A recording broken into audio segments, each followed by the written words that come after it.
Good morning, everybody. I think we're going to go ahead and get started on time. My name is Amanda Ormond. I'm a contractor with Inter-West Energy Alliance. Welcome to this webinar. This is the second in a series of webinars being hosted by the Four Corners Wind Resource Center. This one is called Building Utility Scale Wind, Permitting and Regulation Lessons for County and Decision Makers. I know we'll be collecting more people as we go, but we want to be mindful of your time. This webinar is being recorded, so you can go back and refer to it later, or if you know somebody that's not attending that might want to listen. This webinar and our first webinar are both listed on our Four Corners Wind Resource Center, which is fourcornerswind.org. We're going to have 4 speakers in the hour, so we're going to go relatively quickly through materials. So I'm going to get started. The Four Corners Wind Resource Center is part of a Department of Energy funded effort. Hold on, I'm trying to advance a slide. Okay, oops, sorry.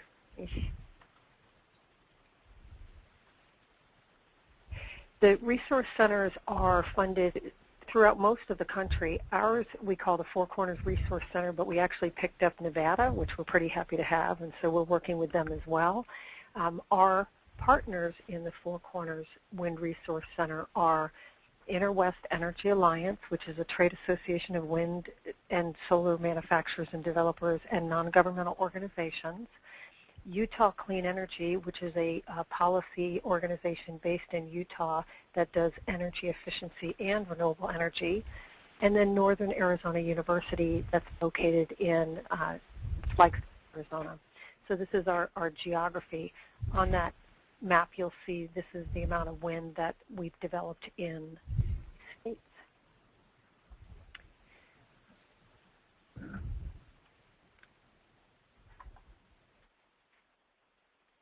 Sorry, when I advanced many times. So when we first started doing the Four Corners Wind Resource Center, we were trying to figure out if we were going to deploy information to help the folks in our states do a better job at developing wind energy or support wind energy.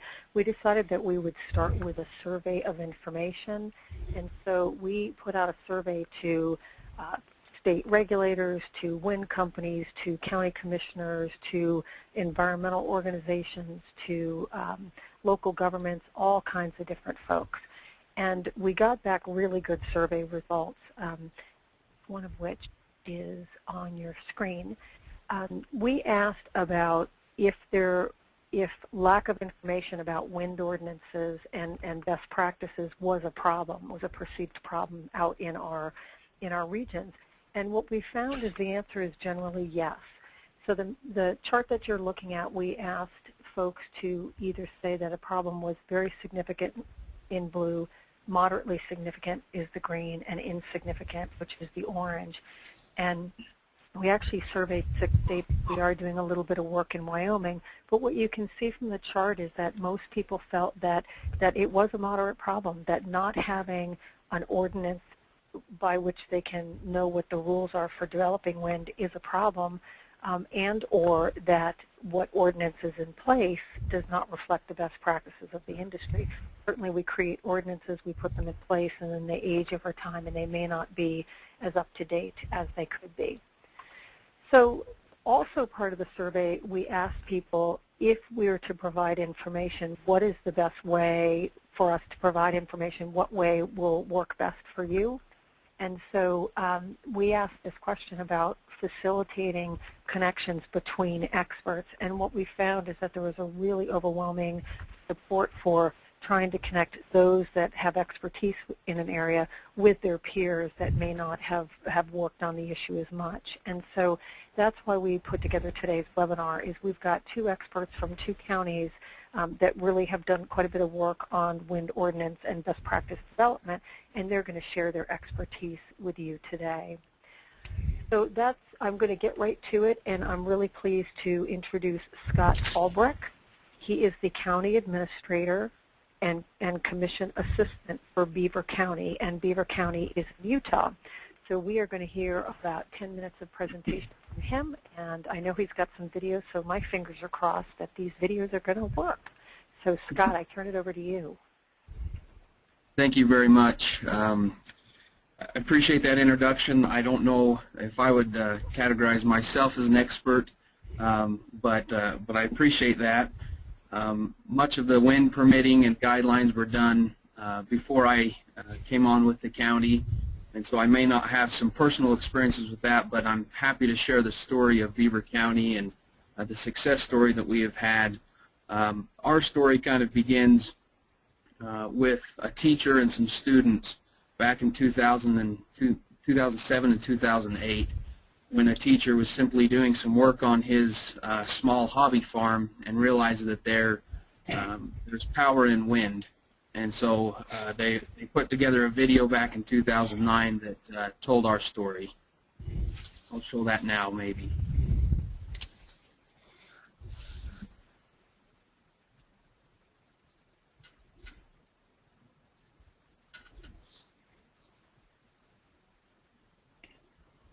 Emerson, are you going to click on that video for me?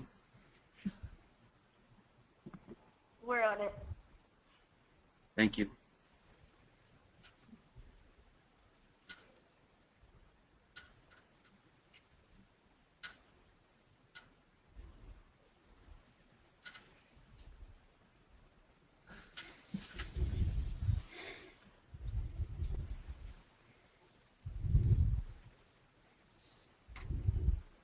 Can you guys hear the sound? I can't hear any sound. I can't.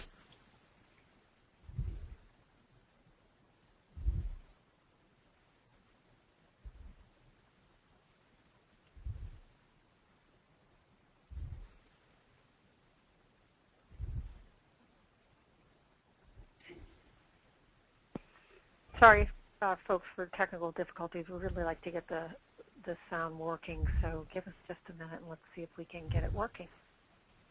Not a problem. I apologize to everyone. The video just tells the story, but much better than me. Yeah. Well, it's nice to have good. Okay. In the organization, you try to figure out what's working and what's not. All right. So, do we have audio there? Maybe. I heard noise.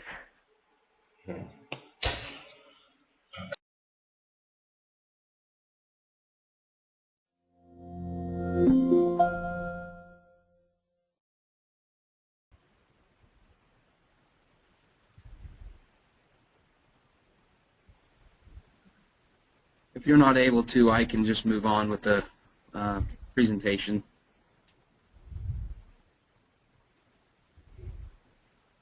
For folks that just joined the call, we're trying to get a video to work for our first speaker, who is Scott Albrecht.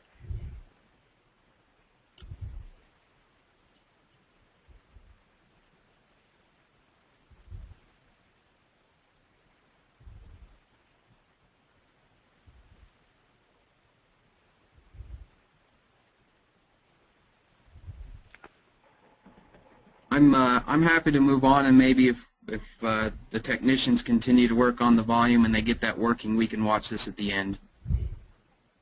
Okay.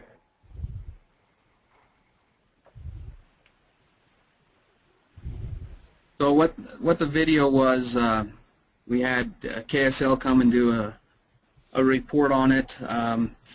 As I mentioned, it started with a teacher who was doing work on his little hobby farm, and he was disrupting the ground and found that his house just got sandblasted and all the paint was coming off because of the wind. And he realized at that point that there's power in the wind. And so he requested an anemometer from the Governor's Office of Energy, and they sent it down, and he erected it with all of his students. And within a few days of having that up and running, he was contacted by 3 different companies wanting that data. They were interested in the wind in Milford Valley because of that anemometer that the students put up. One thing led to another, to where First Wind move forward with development here in Beaver County, and they, let's wait for this. They eventually erected 165 turbines in the Milford Valley, totaling 306 megawatts of energy. They also had to build an 88-mile transmission line to the Intermountain Power plant in Delta, Utah. This was enough power to generate 54,300 homes worth of power in Southern California, and offset 350,000 tons of CO2. Beaver County is proud to be the largest operational utility-scale wind farm in Utah. The neat thing about the wind farm in Milford Valley was to look at the previous use of the land compared to what it's being used for now. It was relatively unproductive land. All that was used on it was grazing for agriculture, and that was even limited because the soil wasn't very good and our moisture wasn't very good. So all we were doing was grazing it. After the wind farm came in, as you can see, it was dotted now with wind farms that could productively use that land. The great thing about wind that we found is that it didn't alter the previous use, so the farmers can still graze the land and the wildlife can still use it. That was very important to our local community. So in speaking about the land and how unproductive it was, this wind farm sits on roughly 12,000 acres of land. Before the wind farm, this 12,000 acres was producing $680 worth of taxes that was then split 4 ways between the school district, the county, and 2 special service districts. So as you can tell, that money wasn't going very far. After the wind development, we then had $3,123,000 towards our tax base. So a significant difference that really was a lifesaver for Beaver County. It helped us build a new hospital. We had a hospital that was full of asbestos and mold that we were just going to have to shut down, and people were going to have to travel many miles to get to a hospital. This wind farm allowed us to get a new hospital. A new elementary came from the increased tax base. We had improved road infrastructure, and something that I don't think any of us realized at the time, but a major tax shift from residential to private business. You know, to fund this hospital and elementary school and road improvements, we were pretty much just going to have to raise taxes on our residents, and we were going to have to raise it up so much that we weren't willing to do that, and therefore we weren't going to be able to provide the services that really our citizens needed for their health, safety, and welfare. So with the wind farm coming in, it shifted that burden from just strictly residential to more of private business, and that was a great help to us. And to put that into context, the assessed evaluation of the wind farm was 30% of the Beaver County's total assessed evaluation, which is quite significant that one project and one company is 30% of what your total county is worth. So we're grateful for the project, but it's also a little scary, and we need to diversify our economy in other ways as well. This slide may seem out of context, but one discussion that we had was what are the roles of taxes to provide roads and education and emergency medical services and law enforcement.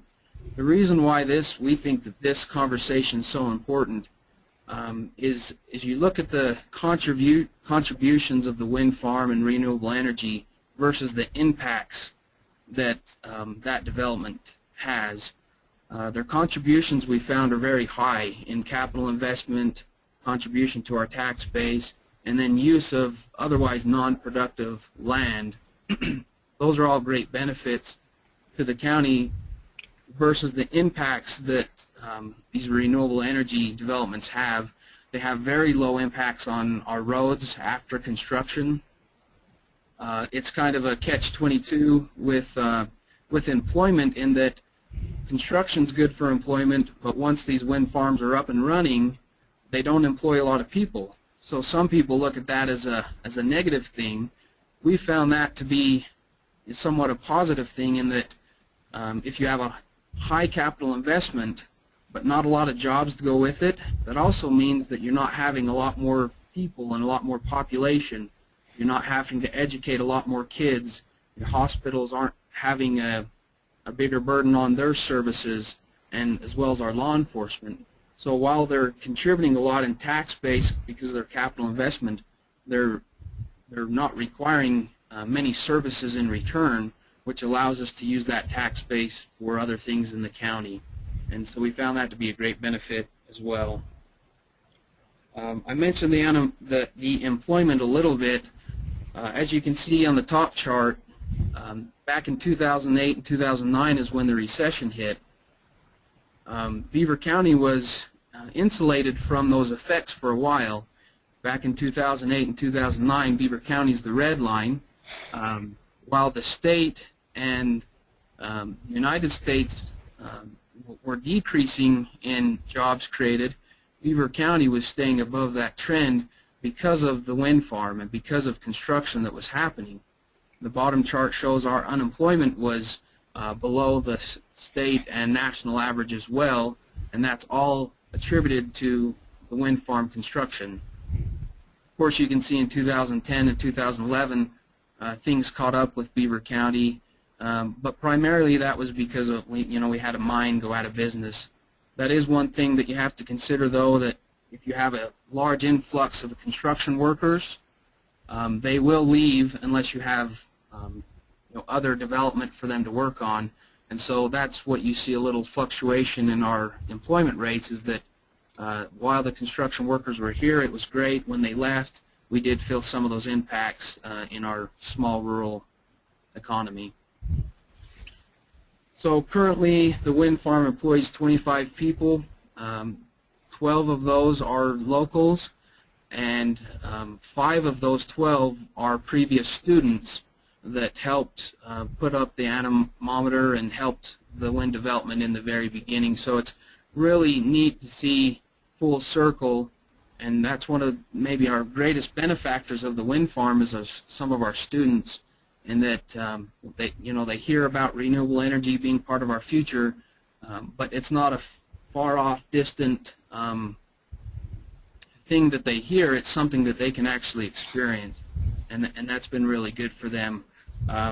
First Wind's up to date on their taxes, which any government official, they're happy about that. Sometimes taxpayers don't pay, and it's hard, but they do, and we're grateful for that. They continue to contribute to our communities, into our county fairs, and into our schools. They offer a $3,000 student scholarship every year to our schools, which really helps. And it just started back in 2008 as a wind farm, but it put Beaver County on the map, and it gave us some credibility. And so now First Wind, we have permitted 350 megawatts of solar in Beaver County, and they're going to be constructing that this year, as well as it allowed us to have kind of a full portfolio when it comes to renewable energy. We have 5 utility-scale operating renewable energy industries within 50 miles. The wind farm being one of them. Now we have solar farms going up. We have biomass producing 5 megawatts off of hog waste. We have hydropower that powers Beaver City, and we have 3 different geothermal facilities that operate. And so First Wind kind of helped bring all of that to fruition and helped us have that great portfolio. I was going to show another video that explained all these benefits in a good video format, but if that's not working, I'll end and take any questions that you have. Thank you, Scott. So we have everyone muted on the phone, so you're not able to ask a question verbally, but we do have the chat box feature in the bottom. So I ask you to please either raise your hand and then chat in the box below so we can see your question and answer your question. And you can send those anytime during any of the presentations. Scott, I did want to ask you a question about with the ordinance that you have that governs how wind is developed in the county. Can you tell us a little bit about that, maybe when it was developed or how it was developed? Sure. As I mentioned, that was put in place before I got here, so I don't know a lot of history about it. I do know that, especially in a rural community, that we welcome about anything we can get. And so, having said that, we're pretty relaxed on our ordinances and restrictions. We want to work with people to make sure that they can come and we're not creating too much red tape. The only thing that I really know of that was discussed and put in there was a minimum setback from habited dwellings and roads, and that setback was 1.5 times the tower height. And that's for protection if they do ever fall, that they're plenty distance away from a habited dwelling or a road where people may be traveling on. And really that was the only major concern that I was aware of in permitting these, was that safety concern. Like I said, it's pretty relaxed because we want to encourage all the development that we can. Great. Okay. Well, I think we can find and make available to other folks your ordinance if they're interested in that, because there's certainly differences between heavily populated counties and not heavily populated counties, which apparently is Beaver County. So Sure. Thank you, Scott, for that. If we have other questions come up, I'll ask them as we get moving on. But we are going to hear from Karen Wadsack. She's a project director at Northern Arizona University. Works with us at the Four Corners Resource Center and in the College of Engineering, Forestry, and Natural Sciences at NAU. So Karen, welcome.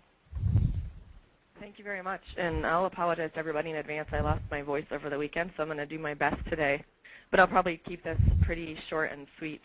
Scott, thanks for that fantastic presentation about the economic benefits in Beaver County. I think it's informative for people to understand the thinking that goes into the tax base and all the different considerations of pros and cons when the decision makers at the county level are deciding how to regulate potential wind development. And I think that the point you made about the county not necessarily having a lot of economic development options and wanting to bring in everything that is a good option is a perfect segue into the talk that I'm going to be giving today. And what I wanted to present is just an overview of different ways county decision makers and county authorities can approach wind development in the county. And I did want to start off by saying that counties don't need to regulate utility scale wind development. Chances are, if your county has a good wind resource and developable wind, the company would be interested in coming in and building a utility scale wind plant. You probably already know about it at this point in history in the United States. And so county decision makers may be weighing whether and how to regulate wind, because their goal really is to protect the values and interests and the public health and safety of their county, while also, as Scott mentioned, promoting economic development and making the best possible use of the county's resources. And so in most counties in the Four Corners region, the default, if there were no source of regulation whatsoever, in many cases a developer coming to the county would be receiving either or applying for either a conditional use permit or a special use permit, which in many cases is simply a catch-all mechanism for things that don't fall into another category. And so that's why we wanted to provide a little bit more information about specific different approaches counties can take in order to provide guidance to those wind developers as they're coming to the county seeking to build something, and also to make sure that the county is protecting the values of its public and making the best use of the land base within the county.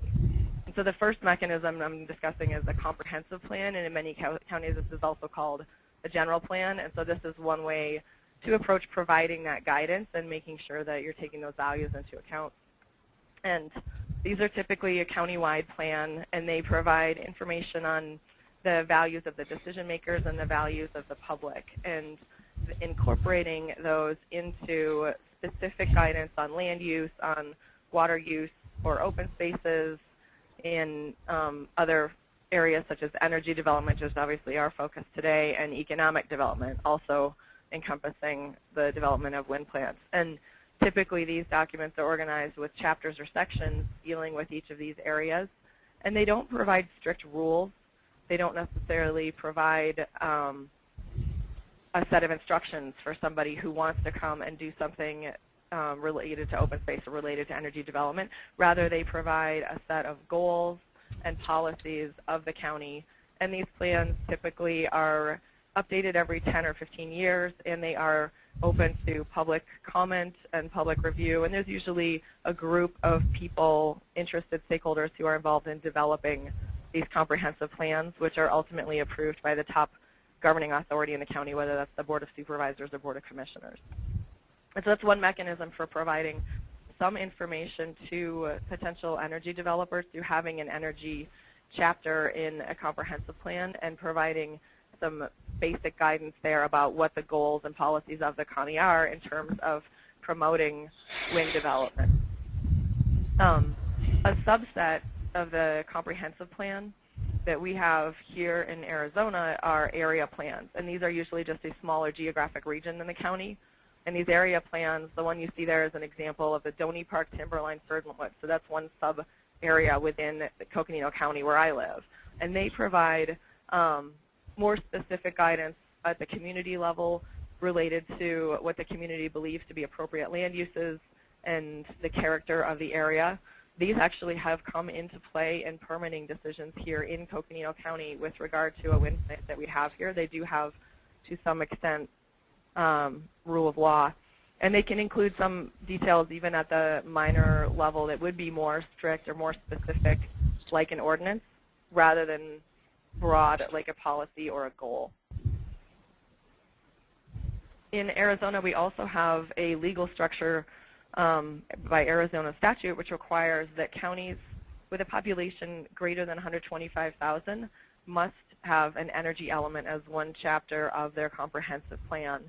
And they must, in that energy element, identify policies intentionally to promote renewables. And so this is a more specific sub-chapter of the comprehensive plan, and these typically will provide information on the priorities of the county. They usually include background information on energy development, which could be mineral extraction. It could be if there is an existing power plant of any kind, or transmission lines or load centers in the county. And then quite frequently these documents also include maps like you see in the image on the right.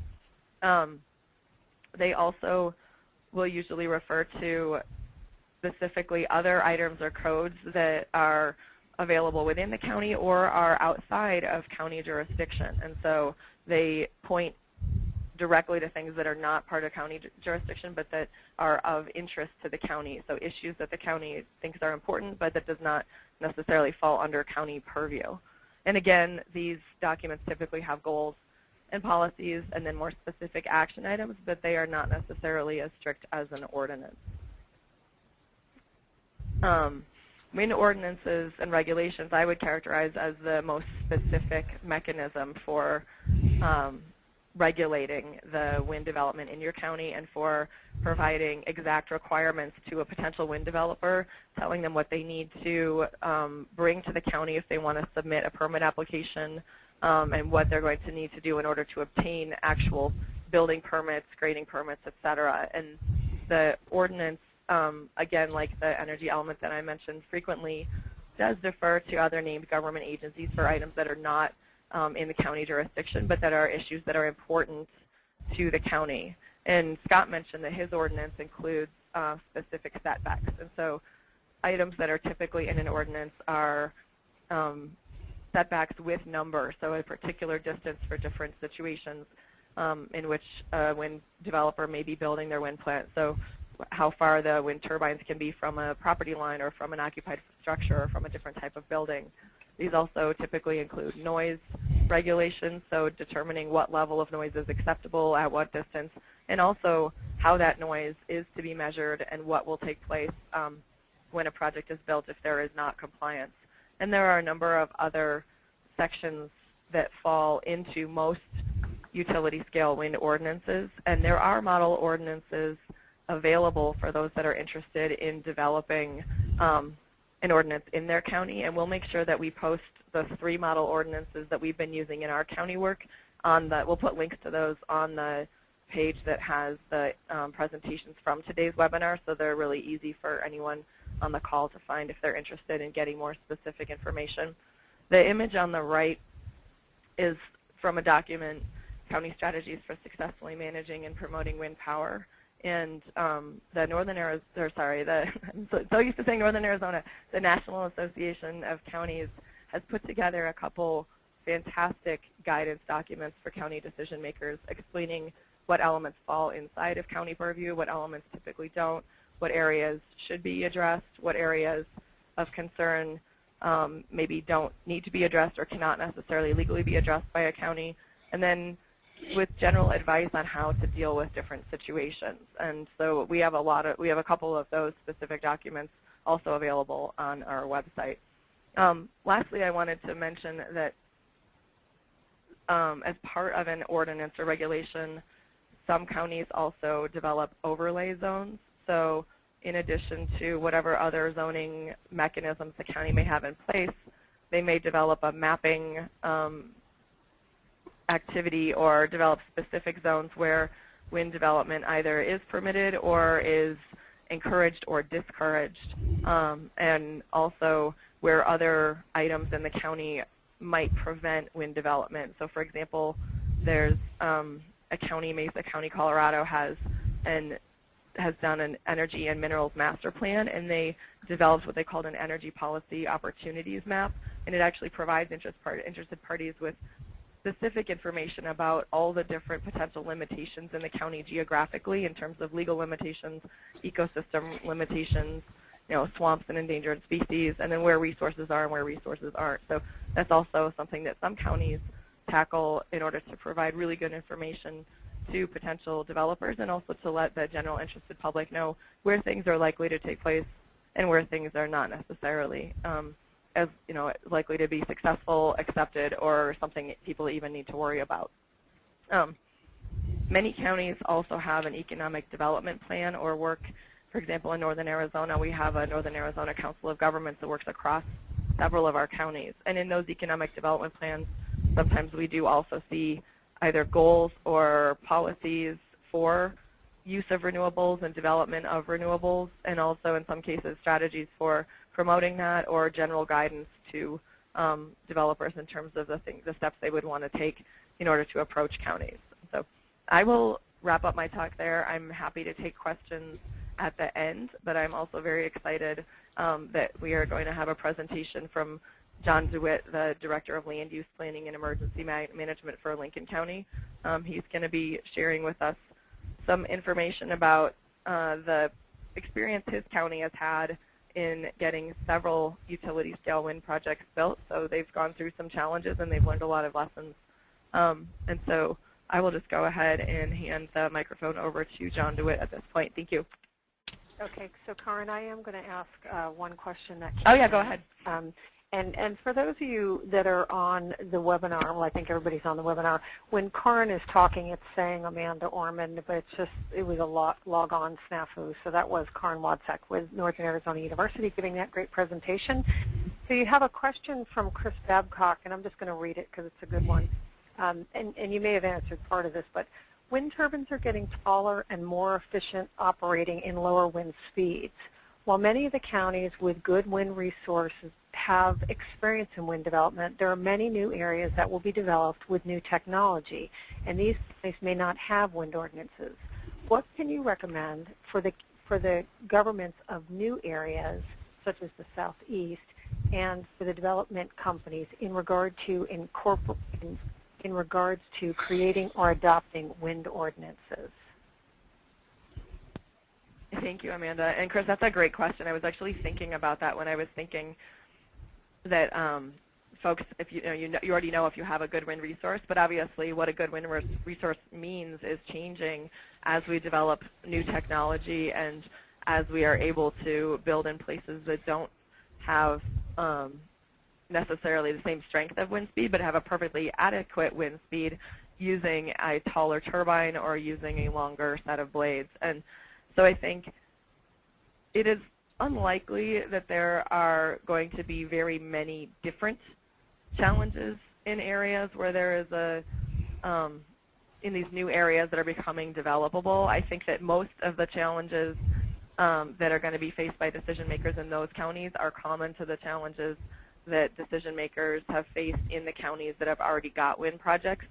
I think there may be some avian wildlife considerations in places where you're building at a lower wind speed that maybe would not be the case in a place like Wyoming that has howling wind, but that is really speculation on my part. I think for the most part, decision makers in those counties are going to be facing the same questions and challenges and issues and public concerns that decision makers in counties 5 years ago were facing in the windy counties in Colorado or other windy counties across the West or the Midwest or the Northeast.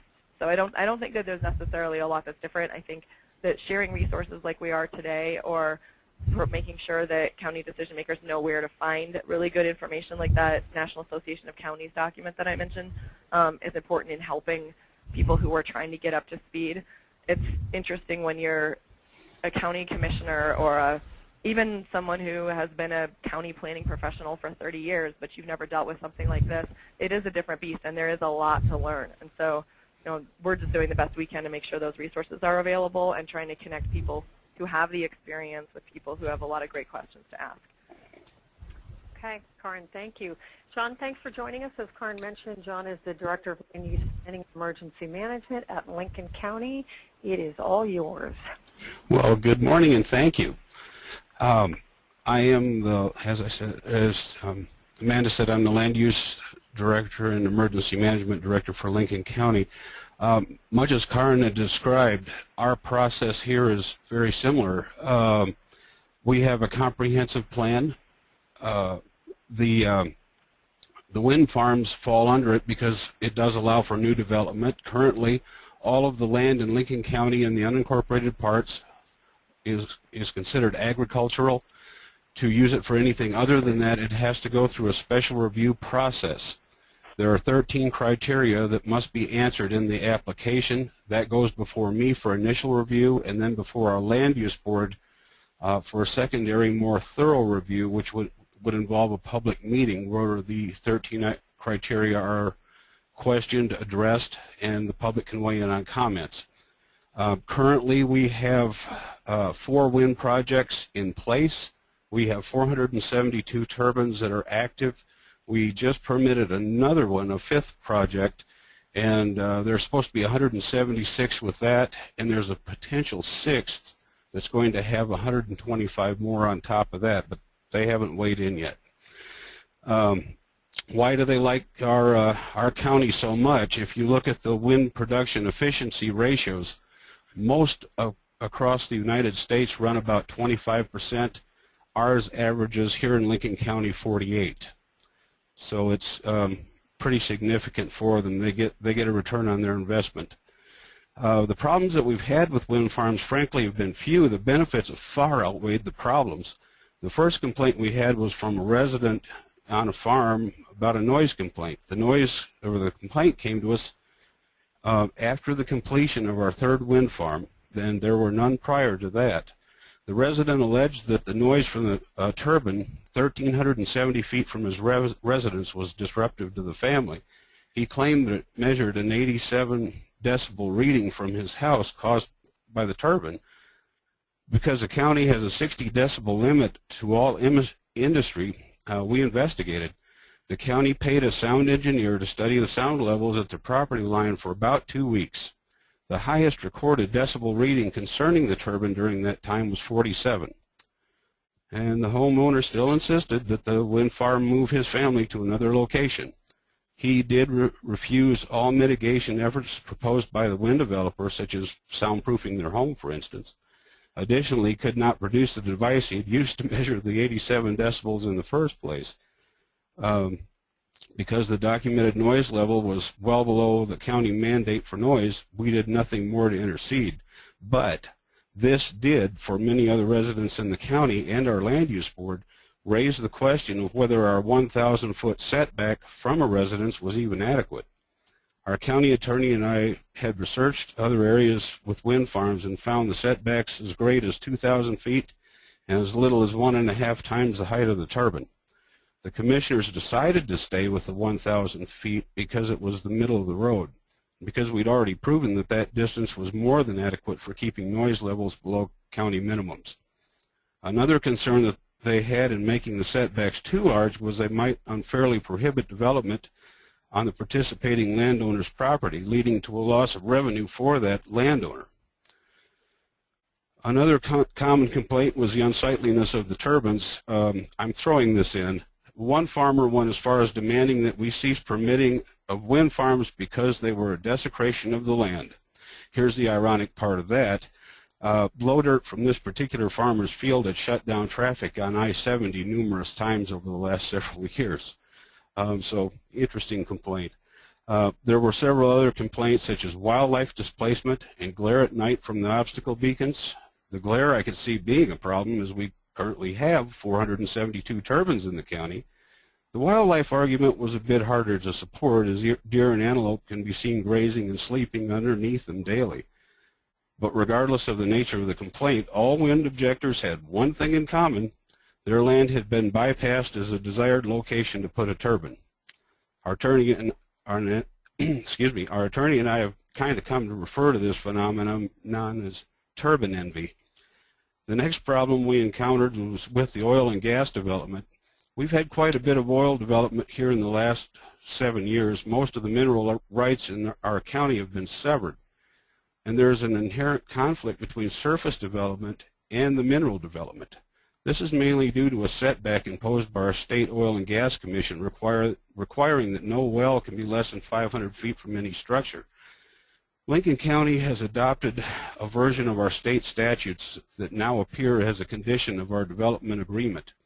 And it basically says this: the applicant shall, to the extent required by applicable Colorado law, reasonably accommodate access to and development of all subsurface interest with respect to their proposed use of the property for wind farm facilities.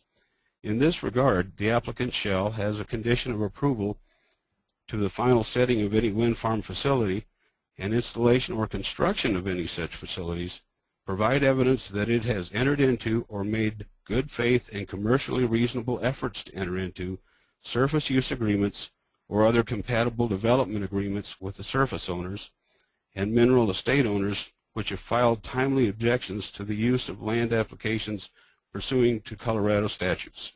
Basically, it says the wind farm doesn't have to come to an agreement with the oil fields. They just have to try.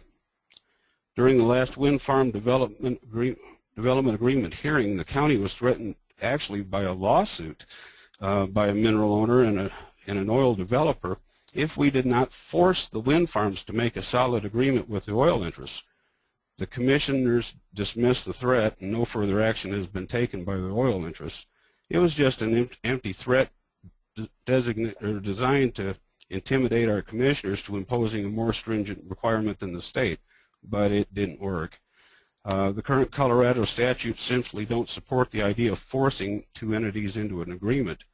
The only place in the state that's tried that is in the greater Wattenberg area of Weld County.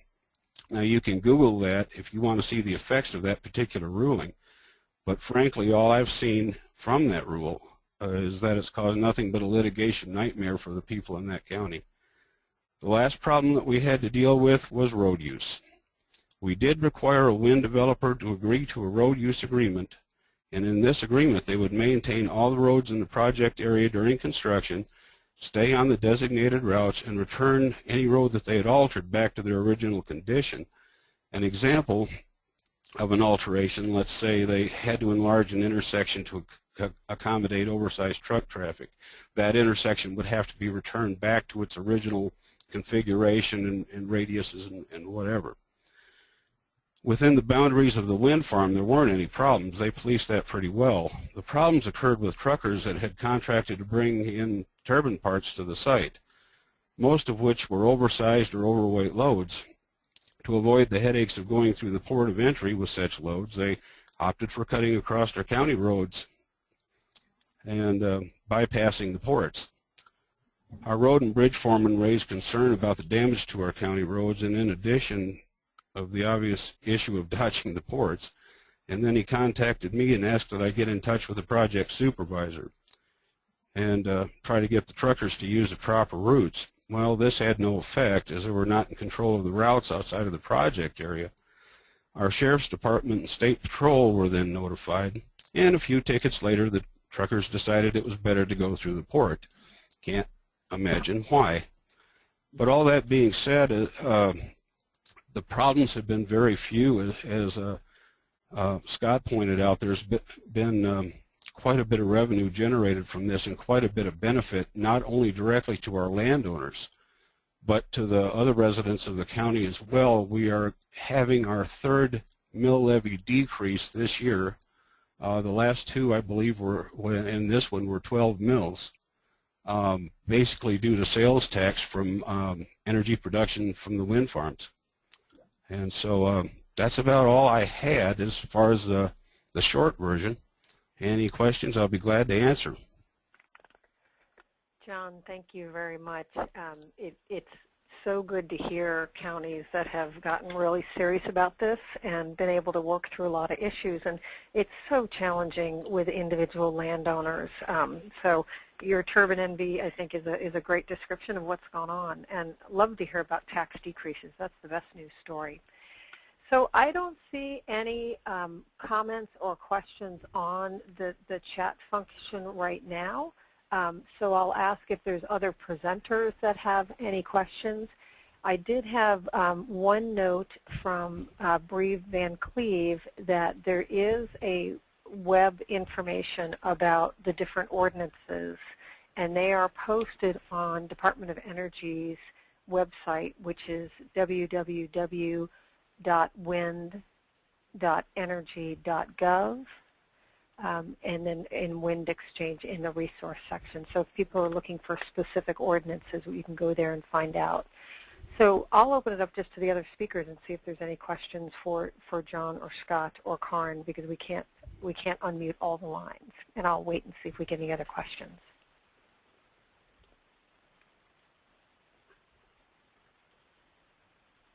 John, this is Scott. I'm interested in your sales tax from the renewable energy production. That seems to be specific to Colorado. That's not something we collect on here in Utah.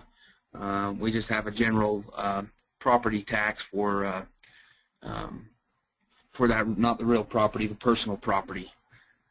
How are your turbines taxed? We have state assessed taxes.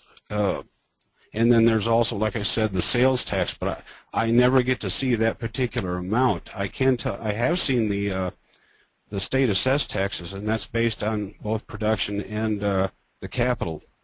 The one wind farm, for instance, has a little more expensive turbine to it. They're about $350,000 a year for that. And then the next era projects that we have in here right now, they run about $250,000.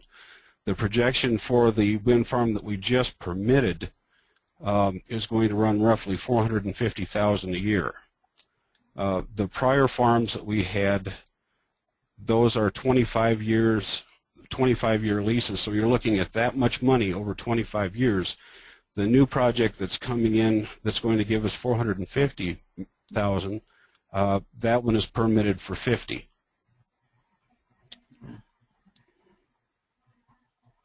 Scott, this is Amanda. I'm sorry, John, this is Amanda. I'm wondering, have you seen or heard much change in attitude as you've gotten more and more wind development? Are people liking it more? Are they starting to say, gee, we have enough? Have you heard any kind of thoughts from the community about where you are development-wise? Actually, the answer to that question, amazingly, is yes. It's really true. The people that are seeing the revenues come in, the other people, the other landowners are getting the revenue off in these projects. They're wanting that too. The people that, again, that don't have turbines on them, they're just, oh my God, we've got enough. This has got to stop. What are you people doing? Even though they're having tax revenues or their income, their taxation going down. Well, the thing is, a lot of people don't tend to look into that. If it happens, but they don't realize why it's happened.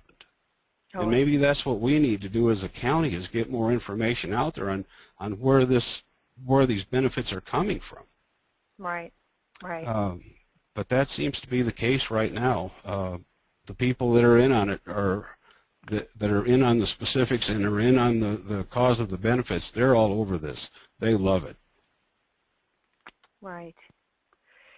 This is Karen. I have a quick question for John or Scott if we have a few more minutes.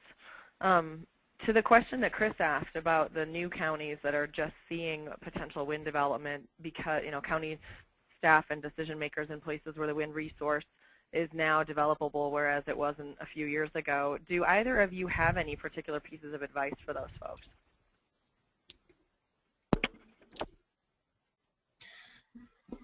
This is Scott. My only thing, the main objection that we've had is the same as John, in that some people just don't like the way they look. They don't want something new in their county. So my advice would be to go through that planning process, to really look at your county resources, look at your land use functions, and see really where you want your renewable energy to be, and to think of all of the what-ifs that could happen if something does come in, because that's mainly what you'll have is just pushback from your community because it's new and it's unknown. And so if you can go through that planning process, even public meetings, to go through and see where you want them and where you don't want them, that would sure help the future developers that they don't have to go through all of that as they've got an application already submitted. That's something we've experienced with solar. We have solar that's permitted in our agriculture areas, and a lot of our farmers do not want solar because they're afraid of their agriculture production providing dust, which will make the solar panels inefficient, so the companies will sue the farmer. And that sounds a little weird, but we almost went to court over it. So those are just the types of things that if you can handle up front in a planning process, it would sure help. Yeah, this is John. On my end, making it very clear to everybody what things that we are looking at in the county and why we are permitting these during the public meeting has become very important. Our attorney actually gets up during these meetings and reads all the 13 criteria to the public that are present. And I go through them when I do my staff review. I go through them line item by line item and not only say that I approved it, but why. And I also give that same presentation to the commissioners for their review. They get, of course, the final say. And it's just making it clear to everybody why this thing is being permitted. And if that's all on the table, even the objectors don't seem to mind. You're using a process of reason. How dare you? I've been guilty of it. Yeah. So I have one question here asking about, you had mentioned, John, about that you have these state regulations and then you have your county regulations, and there can be a challenge in making sure that they're working together. Do you have any specific way of educating legislators or state policymakers, or do you have suggestions for the Four Corners Wind Resource Center about how we may reach out to these policymakers to get them to understand the benefits from wind development in counties? It might take just getting them on webinars like this and hearing presentations like Scott's. if you can show them the benefits, the actual dollar values that are involved, you know, and showing them, get the landowners to talk, that's going to be the biggest seller, I think, for policymakers. If you've got a voter that's all over this, then they're going to probably be your best voice. But, you know, at the county level, we can always show them the numbers, too. Right. Right. Sometimes those are hard numbers to get, or like you mentioned, I think you don't see some of the state numbers, so it's hard to pull all that information into a coherent document. That's an excellent idea. Yeah. Other thoughts by our presenters? I don't see any other questions at this time.